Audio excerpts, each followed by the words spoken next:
और चलिए अब आज की सबसे बड़ी खबर का रुख कर लेते हैं। 10 बजे की इस बुलेटिन में आपका स्वागत है। मैं हूं आपके साथ आशा झा। आज चीन के साथ एक बार फिर बातचीत होगी। भारत और चीन के बीच ये 10वें दौर की वार्ता जो आज होने वाली है, ठीक 10 बजे ये वार्ता शुरू होने वाली है। चीनी सेना पेंगोंग इलाके से पीछे हट गई है। 10:03 का वक्त हो चला है और 10 बजे ही ये वार्ता भी शुरू होने वाली थी। इस बैठक में पूर्वी लद्दाख के हॉट स्प्रिंग्स, गोगरा, देपसांग से भी सैनिकों को हटाने के मुद्दे पर चर्चा होगी। ये 3 स्पॉट्स इस बार बैठक में शामिल होंगे, देपसांग, हॉट स्प्रिंग, गोगरा, जिन पर बातचीत होगी सैनिकों की वापसी को लेकर। यह बैठक चीन के मोल्डो में अब से थोड़ी ही देर में बताया जा रहा है, क्योंकि 10 बजे का वक्त था। हम जानने की कोशिश करेंगे कि क्या शुरू हो चुकी है ठीक अपने तय समय के मुताबिक। इधर भारत की ओर से जो जानकारी है, लेफ्टिनेंट जनरल PGK मेनन अगुवाई करेंगे, बात करेंगे कमांडर स्तर पर, और 14वीं कोर के कमांडर भी हैं। वहीं चीन की ओर से मेजर जनरल लियू लिन बात करेंगे, जो कि साउथ शिनजियांग सैन्य के कमांडर हैं। और देखिए 10 तस्वीरें आपके सामने बहुत महत्वपूर्ण हैं, क्योंकि एक मोर्चे पर हमें फतह हासिल हो चुकी है। अब आगे जो 3 देपसांग, हॉट स्प्रिंग, गोगरा, देपसांग को लेकर जो लगातार विपक्ष भी हमलावर दिखा है, हालांकि सरकार की तरफ से इन तमाम बातों को नकारा गया। इसको लेकर के कितनी बातचीत बन पाती है जब 10वें दौर की आज बातचीत शुरू होगी, ये देखना बहुत महत्वपूर्ण होता है। इधर बातचीत से ठीक पहले चीन ने कल एक प्रोपेगेंडा वीडियो भी जारी कर दिया है। इसमें पिछले साल गलवान में हुए भारत और चीनी सैनिकों के बीच झड़प की तस्वीरें देखी जा सकती हैं। इस वीडियो में सैकड़ों की तादाद में भारतीय और चीन सैनिक पूर्वी लद्दाख की गलवान घाटी में एक दूसरे से भिड़ते हुए देखे जा सकते हैं। दरअसल इस वीडियो को एडिटिंग के जरिए तैयार किया गया है और कोशिश ये की गई है कि इससे ये साबित हो पाए कि भारतीय सैनिक चीन की ओर घुस रहे थे, जबकि सच्चाई ठीक इसके उलट थी। पिछले साल जून महीने में गलवान घाटी में भारत और चीन के सैनिक आमने सामने आ गए थे और इस संघर्ष में 20 सैनिक हमारे शहीद हो गए थे। इस झड़प में चीन को भी नुकसान झेलना पड़ा था।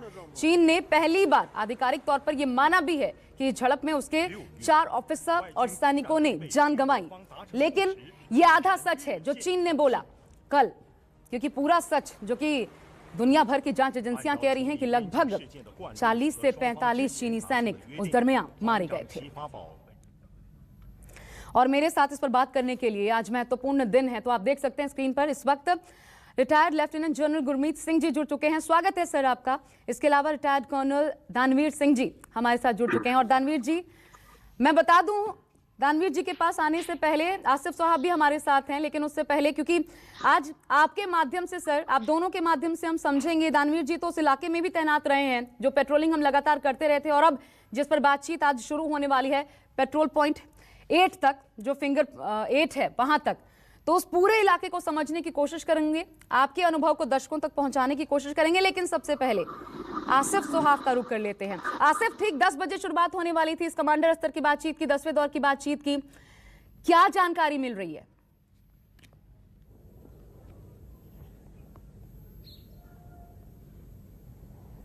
जी बिल्कुल, त्रिशूल के आगे मोल्डो में ये चीन की तरफ बातचीत शुरू होनी थी। 10 बजे का समय तय किया गया था और ठीक समय पर ये बातचीत शुरू हो गई है, जो हमें सूत्रों द्वारा जानकारी मिली है। और यहाँ से भारत की तरफ 14वीं कोर के कमांडर इस बैठक की अगुवाई कर रहे हैं। और जो 24 जनवरी को 90वें दौर की बैठक हुई थी, उसमें जो जो चीज़ें तय हो गई थी, वो सारी चीज़ें पूरी होने के बाद ये 10वें दौर की बातचीत हो रही है। क्योंकि अब दक्षिणी पैंगोंग और नॉर्दर्न पैंगोंग से जो पुल आउट है वो पूरा हो चुका है। जो भी वहां पर फिंगर 8 से लेकर फिंगर 4 तक चीन की तरफ से स्ट्रक्चर्स और दूसरे कंस्ट्रक्शन वहां पर किया गया था, वो पूरी तरह से ग्राउंड क्लियर कर दिया गया है, ग्राउंड क्लियरेंस हो गई है। हालांकि ये प्रोसेस जो है बुधवार को पूरा हो गया था, लेकिन उसके बाद ग्राउंड पर जमीनी सतह पर इसकी जांच होनी थी।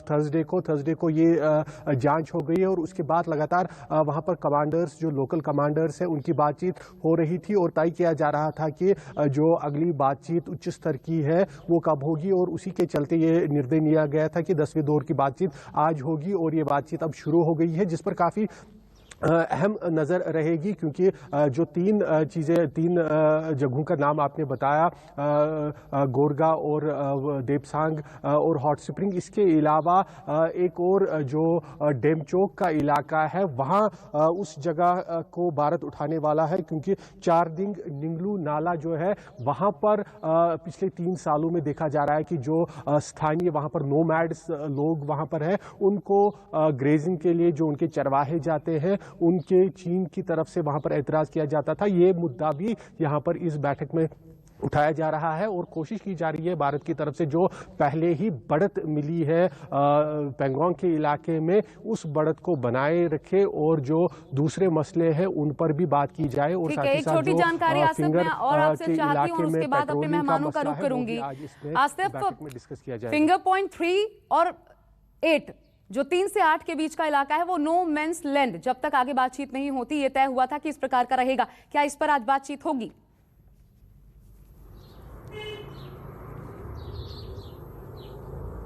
जी बिल्कुल, इस पर बातचीत होगी और भारत की तरफ से जहां तक पहले भी भारतीय सेना पेट्रोलिंग करते थे, ये रखा जाएगा सामने कि वो पेट्रोलिंग वो करते रहेंगे। हालांकि फिलहाल जो 9वें दौर की बैठक में तय हुआ था, वो भारतीय सेना 3 फिंगर के पास मौजूद रहेगी और चीनी सेना 8 के फिंगर 8 पर मौजूद रहेगी। वो सारी बातें अब तय हो गई है, बीच का एरिया पूरी तरह से क्लियर कर लिया गया है, लेकिन आज जरूर ये उठाया जाएगा कि भारतीय सेना जहां तक पेट्रोलिंग करती थी वहां तक पेट्रोलिंग। वापस आपके पास आऊंगी, कुछ जो भी जानकारियां होंगी आपके साथ हम जरूर जुड़ेंगे ताकि दर्शकों तक पहुंचा सके। लेकिन अब सीधा लेफ्टिनेंट जनरल गुरमीत सिंह जी, सब कल बहुत महत्वपूर्ण दिन रहा, क्योंकि एक चीन ने यह बात मानी कि 4 उनके भी सैनिक मारे गए। हालांकि आधा सच था, क्योंकि बड़ा कबूलनामा जो है वो दुनिया भर की जो एजेंसियां हैं वो बता रही हैं। दूसरा, ये एक प्रोपेगेंडा वीडियो भी सामने आया।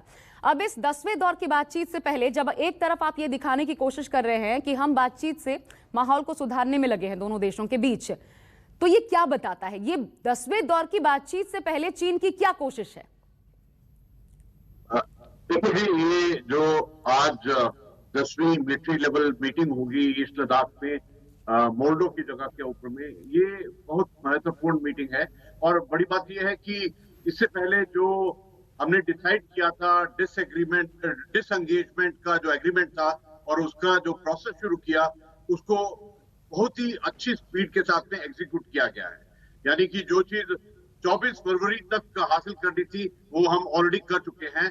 तो जैसे पहले डिसाइड किया था कि एक कोऑर्डिनेटेड तरीके से आगे बढ़ेंगे, और इसको वेरीफाई भी कर लिया गया है सैटेलाइट, यूएवी और वांटेज पोजीशन से कि चाइना के किस प्रकार टैंक्स साउथ बैंक और जिंगला के ऊपर में जो ट्रुप्स से किस प्रकार वापस गए। आप 2 बातें कही कि महत्वपूर्ण बात, पहला कि चीन ने पहली बार ये एक्सेप्ट किया है कि उनकी कैजुअलिटी हुई। जो उनका चीन का सबसे बड़ा मिलिट्री बॉडी है सीएमसी, उसकी रिपोर्ट पर निर्धारित है कि उन्होंने 4 सैनिकों के नाम लिए हैं जो कैजुअलिटी हुए, और उनको अपनी तरफ से ऑनर और अवार्ड भी दिया है, और हीरो रेजिमेंटल कमांडर और फर्स्ट क्लास मेरिट के बारे में भी बातचीत की है।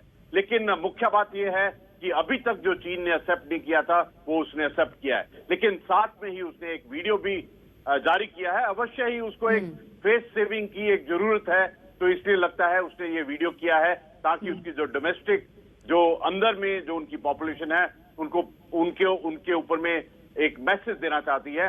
देखिए, चीन का जो media war, psychological war, propaganda war है, ये तो इसका 3W का एक तरीका ही रहा है। लेकिन जो मीटिंग आज हम कर रहे हैं वो एक पॉजिटिव और प्रोग्रेसिव पॉइंट से है, और आज का जो मुद्दा है वो है कि जितना भी ये 10 फरवरी से पुल बैक किया गया है उसको पूरा स्टॉक टेकिंग करना, और किस प्रकार से आगे वाली की जो फ्रिक्शन पॉइंट्स हैं, जैसे आपने बताया कि जो गोगरा, हॉट स्प्रिंग, दिपसांग, डेमचौक, इनके बारे में। लेकिन मैं आपको एक चीज बताना चाहता हूं, आप बता रही थी, देखिए ये जो इसमें कोई नो मैन लैंड नहीं है, इसमें जो फिंगर 4 और फिंगर 8 का इलाका है नॉर्थ बैंक, वो एरिया ऑफ डिफरिंग परसेप्शन है।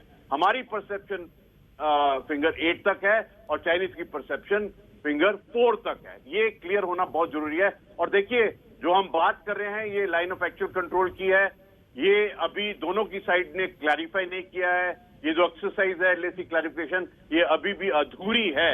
और मैं कहूंगा कि अभी जिस प्रकार से बातचीत शुरू हुई है, तो लगता है कि इसके बाद में जो diplomatic level, special representative level, जहां इस कदम को आगे ले जाया जाएगा। हाँ सर, आप सही कह रहे हैं, फिंगर 8 तक, क्योंकि लगातार हम पेट्रोल करते थे, लेकिन उसमें एक अंतर तो आया है कि अभी, और जो स्टेटमेंट भी रक्षा मंत्री राजनाथ सिंह ने सदन के भीतर दिया, उसमें उन्होंने कहा कि अभी हम 3 पर बने रहेंगे, धन सिंह थापा जो पोस्ट है वहां पर, और जो पहले पेट्रोलिंग होती थी उस पर तो विराम था। इसलिए भी ये सवाल था कि क्या वो पेट्रोलिंग जो होगी फिर शुरू हो पाए, इनिशिएट हो पाए, उसको लेकर के आज बातचीत होगी। लेकिन कितने सकारात्मक माहौल में, क्योंकि दानवीर सिंह जी, 1 साल हमें अप्रैल से लेकर के अभी तक अगर लगा लीजिए, लगभग 9-10 महीने का वक्त लग गया सिर्फ पैंगोंग त्सो जो लेक है उसके उत्तर और दक्षिणी छोर से चीन को हटाने में।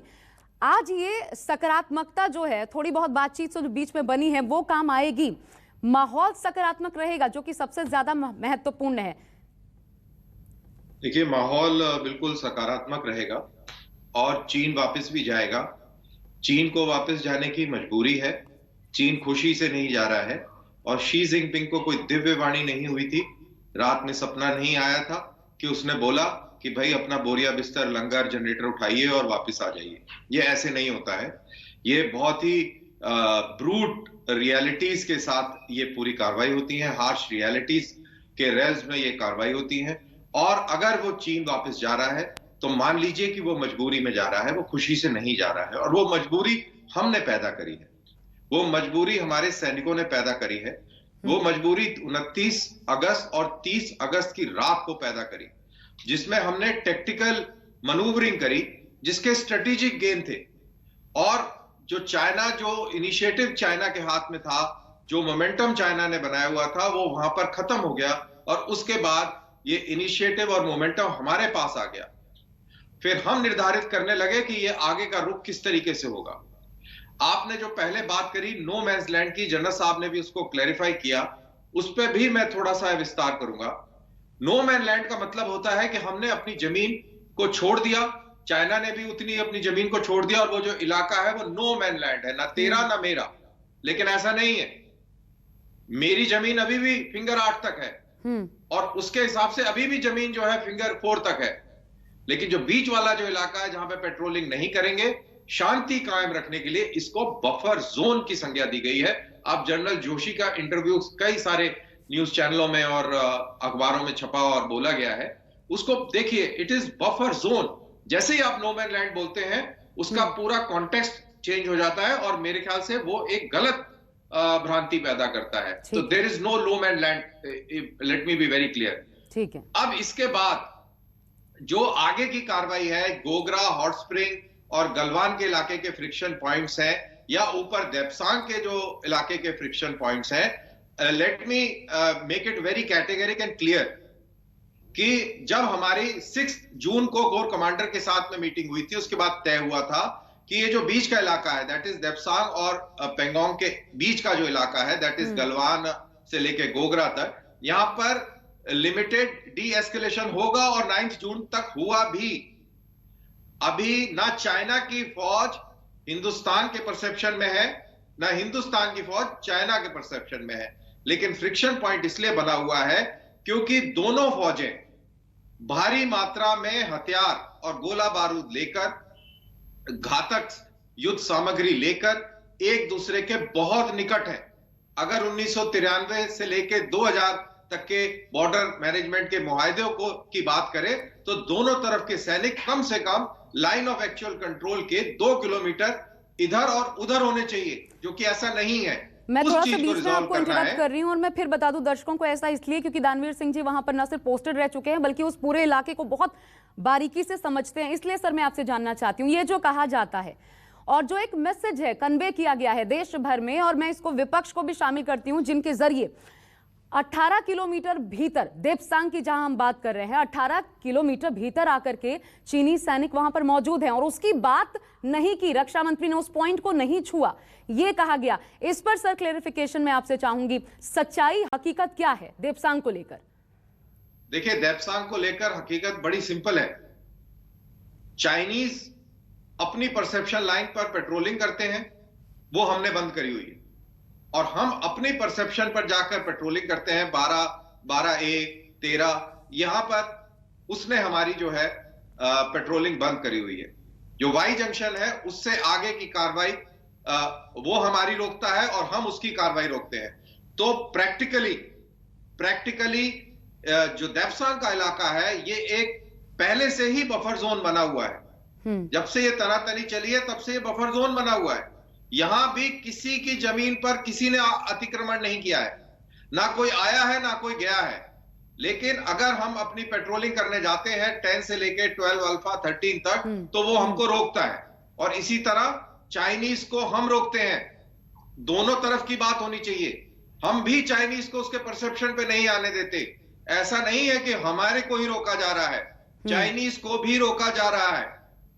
और इस सिचुएशन से कोई बहुत बड़ी समस्या ना खड़ी हो जाए, उस बात की वार्ता होनी है। और मेरे हिसाब से जिस तरीके से पेंगोंग त्सो के अंदर एक मुआहदा स्थापित हुआ है कि एक बफर जोन टाइप उसको लीगल फ्रेमवर्क दिया गया है और दिया जा रहा है, उसी तरह से मेरे को लगता है कि आप गलवान के क्षेत्र में, हॉट स्प्रिंग के क्षेत्र में और देपसांग में भी इसी प्रकार के कुछ मुआहदे देखेंगे। और जो स्थितियां जो बदली हुई हैं आज की परिस्थिति में, आगे आने वाले समय में देखिएगा ये लाइन ऑफ एक्चुअल कंट्रोल की भी जमीन पर मार्किंग होगी, चिन्हित करने पर मजबूर होगा चाइना, क्योंकि चाइना को अब पता लग गया है कि ये मुल्क वो मुल्क नहीं है जो 2013 में उसने देपसांग में देखा था। 2013 से 2020-21 तक 7-8 साल में जमीन और आसमान का फर्क हो गया है। ठीक है गुरमीत सिंह जी, सब क्योंकि वक्त कम है, टेक अवेज क्या हो सकते हैं आज की ये बैठक, और आप कितना वक्त मान के चल रहे हैं? क्योंकि हमने देखा इससे पहले कई बार लगा कि पॉजिटिव नोट पर बातचीत हुई और इसके बाद चाइना कदम उठाएगा, पीछे खींचेगा अपने सैनिकों को, लेकिन कई बार हाँ बोलने के बाद भी मुकर गया और झूठ सामने आ गया। इस बार कितना वक्त लग सकता है और टेक अवेज भारत के लिए क्या हो सकते हैं इसमें? देखिए, पहली बात यह है कि चाइना और पीएलए के ऊपर में पूर्ण रूप से ट्रस्ट नहीं है। जो 15 जून को हुआ और जिस प्रकार 2020 में चाइना की एक्टिविटी थी, उन पे ट्रस्ट करना बहुत मुश्किल है। और आपने तो देखा है कि भारत ने क्या धैर्य और फर्म स्टैंड दिखाया है कि नेगोशिएशन और इस प्रकार की जो टॉक हैं उसके अंदर में बहुत देर लगता है। और सबसे बड़ी बात, जो 3 वर्ड यूज किए हैं भारत ने, ये जो डिसएंगेजमेंट है ये फेस्ड, कोऑर्डिनेटेड और एक वेरिएबल तरीका, मतलब इसको बिल्कुल एक बहुत ही सोची समझी और धैर्य से काम करने वाली बात है। और ये जो एलएसी की प्रॉब्लम है ये 1962 से है। और मैं आपको एक चीज क्लियर कर देना चाहता हूं, भारत और चीन के बीच में जो विवाद है उसके अंदर में एलएसी का जो इशू है उसमें नो मैन लैंड, उसमें बफर जोन, उसमें डीमिलिटराइज्ड जोन कोई भी चीज नहीं है। सिंपल सी बात है, ये लाइन ऑफ एक्चुअल कंट्रोल का मामला है, इसमें एरिया ऑफ डिफरिंग परसेप्शन है। मैं खुद 2002 के अंदर में इस इलाके के मैप्स को एक्सचेंज करने के लिए गया था, एक्सचेंज नहीं हुए हैं लेकिन हमको उनकी परसेप्शन का मालूम है। लेकिन देखिए, ये बात सेंसिटिव और बहुत ही इंपॉर्टेंट है, और ये जो इश्यू है ये सरकार के और सेना के लेवल के ऊपर में और टॉक्स के अंदर में दोनों मिलिट्री और डिप्लोमेटिक लेवल के ऊपर में सॉल्व करने की कोशिश है। जो अभी पिछले कुछ एक समय से हमने देखा है कि जो 10 फरवरी से डिसएंगेजमेंट की प्रोसेस हुई है, ये पहली बार है कि चाइना जिस इलाके में आया है उस इलाके से पीछे जा रहा है। ये पहली बार है कि उसने पहले जो नहीं बताया कि गलवान में क्या हुआ। मैं माफी चाहती हूँ, आपको थोड़ा रोकना पड़ रहा है, वक्त की कमी है, लेकिन उम्मीद की जानी चाहिए कि जैसे हमने उत्तरी और दक्षिणी छोर से पेंगोंग त्सो में चीन को पीछे धकेला, अब देपसांग की बात कर ले, हॉट स्प्रिंग गोगरा, वहां पर भी भारत को कामयाबी मिलेगी और जल्द। इस बार इतना वक्त नहीं लगेगा। बहुत शुक्रिया आपका कर्नल दानवीर और लेफ्टिनेंट जनरल गुरमीत सिंह जी, आप दोनों का हमारे साथ जुड़ने के लिए। आसिफ, आपका भी शुक्रिया, अपडेट्स के लिए आते रहेंगे आपके पास। फिलहाल वक्त एक छोटे से ब्रेक का, लेकिन तुरंत लौटते हैं एक और बड़ी खबर के साथ। नमस्कार, मैं हूं मानक गुप्ता। अगर आपको हमारा ये वीडियो पसंद आया हो तो इसे लाइक और शेयर जरूर करें, और हां, हमें सब्सक्राइब और फॉलो करना ना भूलें ताकि आप देश और दुनिया की कोई खबर मिस ना करें।